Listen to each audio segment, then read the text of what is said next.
جب نبی کریم صلی اللہ تعالیٰ علیہ وسلم نے اللہ کے حکم پر ہجرت فرمائی، یاد رکھیے کہ ہجرت کا ذکر کرنے میں بھی الفاظ کے چناؤ میں اور بارگاہ رسالت کے آداب کو پیش نظر رکھنا ہوتا ہے۔ یہ بات کرنا کہ حضور نے مجبور ہو کے ہجرت کی، نعوذ باللہ، بالکل غلط ہے۔ اللہ کی حکمتیں اپنی جگہ پر مسلم ہیں، لیکن مدینہ طیبہ کے در و دیوار کو جو عزت رب نے نسبت مصطفیٰ کریم سے عطا فرمانی تھی، ان کے اسباب بھی اللہ کریم نے خود پیدا فرمانے تھے۔ یہ اس کی تقدیر کا فیصلہ تھا۔ حالانکہ جتنا تکلیفیں مکہ المکرمہ میں حضور نے برداشت فرمائی، 3 سال تک شعب ابی طالب میں محصور رہنا، بدن پر پتھروں کی بارش کا برسایا جانا، بدن سے خون کا نکلنا، یہ تمام معاملات ہو گئے۔ اس وقت تک اللہ کریم نے نبی کریم صلی اللہ تعالیٰ علیہ وسلم کو ہجرت کا حکم نہیں دیا۔ ہجرت کا حکم ملا کب؟ جب دشمنان کفار مکہ اسلحہ لے کر حضور کے گھر کا، آپ کے حجرہ مقدسہ کا محاصرہ کر چکے۔ اب ذرا غور کیجئے کہ جب وہ منصوبہ بنا رہے تھے، اللہ کریم اس وقت حکم فرما دیتا کہ محبوب چلے جائیں، لیکن ہر پہلو میں رب نے اپنے حبیب کی عظمت کو اجاگر فرمایا۔ جب وہ آ کے محاصرہ کر چکے، اسلحہ تان کے کھڑے ہیں، رب قدیر نے فرمایا حبیب آپ مکہ المکرمہ کو الوداع کریں اور مدینہ طیبہ کی طرف تشریف لے جائیں۔ نبی کریم صلی اللہ تعالیٰ علیہ وسلم اٹھے، کفار باہر کھڑے ہیں، آپ نے سورہ یاسین کی چند آیتیں پڑھ کے مٹی پہ دم کر کے ان کی طرف پھینکی، آنکھیں ان کی کھلی تھیں، مگر حضور جاتے ہوئے نظر نہیں آئے۔ اور حضور کے حکم پر جناب مولا کائنات حضور کے بستر پہ آرام کرنے کے لیے آئے، کفار کو نبی جاتے ہوئے نظر نہیں آئے، علی آتے ہوئے نظر نہیں آئے۔ ساری رات گزری، صبح کو جب انہوں نے محسوس کیا کہ اس وقت تک تو انہیں اٹھ جانا چاہیے تھا، آ جانا چاہیے تھا، ابھی آئے نہیں، انہوں نے چادر کو ہٹا کے دیکھا جب حجرے میں جا کے تو چہرہ نبی کا نہیں، چہرہ علی کا نظر آیا۔ اب وہ حیرت سے پوچھتے ہیں کہ تمہارے نبی کہاں ہیں؟ جناب مولا کائنات نے فرمایا وہ چلے گئے جہاں جانا تھا۔ اور انداز سمجھانے کے انداز میں یوں بھی کہا جاتا ہے کہ آنکھیں پھاڑ کے تم دیکھ رہے تھے، پوچھتے اس سے وہ جو ساری رات میٹھی نیند سویا تھا۔ اب جناب مولا کائنات سے کسی نے پوچھا کہ علی دشمن اسلحہ تان کے کھڑے تھے، تمہیں حضور کے بستر پہ اس رات نیند تو نہیں آئی ہوگی؟ جناب مولا کائنات نے فرمایا کہ زندگی میں کبھی سکون کی نیند آئی ہے تو وہ رات تھی جب آقا کا بستر ملا تھا۔ تلوار کے سائے میں نیند گہری کیسے؟ فرمایا حضور نے فرمایا تھا علی مکہ کے لوگوں کی امانتیں واپس کر کے تم بھی مدینے آ جانا۔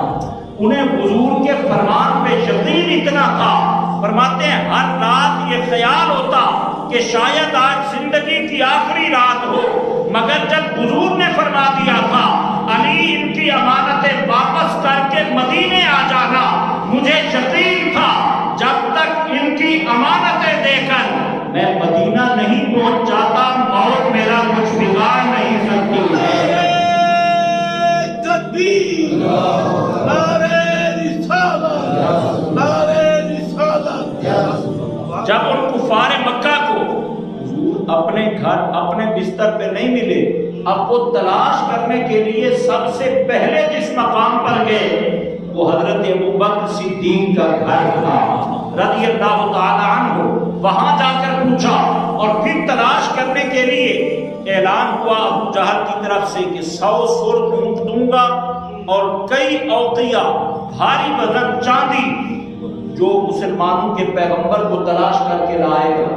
بہت سارے کفار اپنی اپنی سواریوں پہ دوڑ پڑے مختلف راستوں پہ، اور سراقہ جنہوں نے ابھی کلمہ نہیں پڑھا تھا انہوں نے ایک مقام پہ پہنچ کے دیکھا اور حضور کے بالکل قریب پہنچے۔ جناب ابوبکر صدیق عرض کرتے ہیں حضور یہ سراقہ آ گیا۔ حضور کا نظر فرمانا تھا، دیکھنا تھا کہ اس کی سواری زمین میں دھنس گئی۔ اسے بھی پتہ چل گیا کہ یہ حضور نے زمین کو حکم دیا۔ ہاتھ باندھ کے عرض کرتا ہے حضور اب مجھے چھوڑ دے، میں پھر نہیں آگے بڑھوں گا۔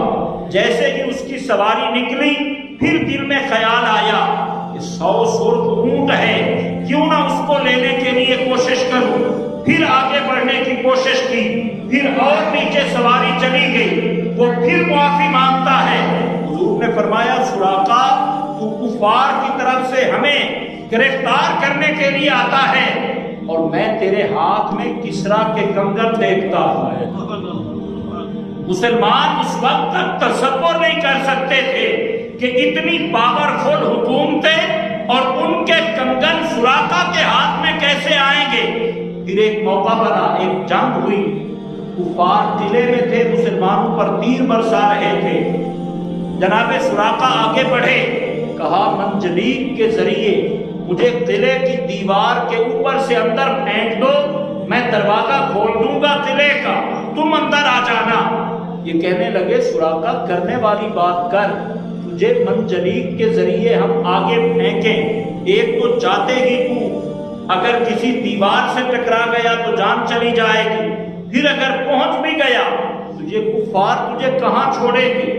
جب مسلمانوں کو قلعے کی دیواروں کے قریب نہیں آنے دیتے تو اندر ملے گا تو تجھے کب بچائیں گے۔ سراقہ نے بڑی متانت اور اطمینان و سکون کے ساتھ کہا کہ میں جو تمہیں کہتا ہوں تم کرو، یہ کفار سارے بھی مل جائیں، جب تک میرے ہاتھ میں کسرا کے کنگن نہیں آتے موت میرا کچھ نہیں بگاڑ سکتی ہے۔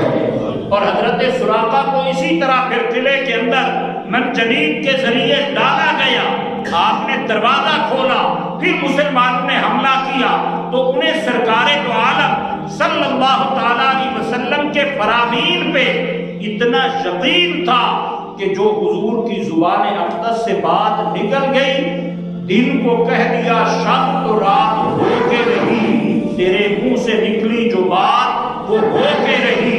انہیں سرکار دو عالم صلی اللہ علیہ وسلم کی زبان اقدس پہ اتنا یقین تھا کہ جو آپ فرما دیتے ہیں اللہ کریم اپنی تقدیر بدل دیتا ہے، ان کا کہا خالی نہیں ہوتا ہے۔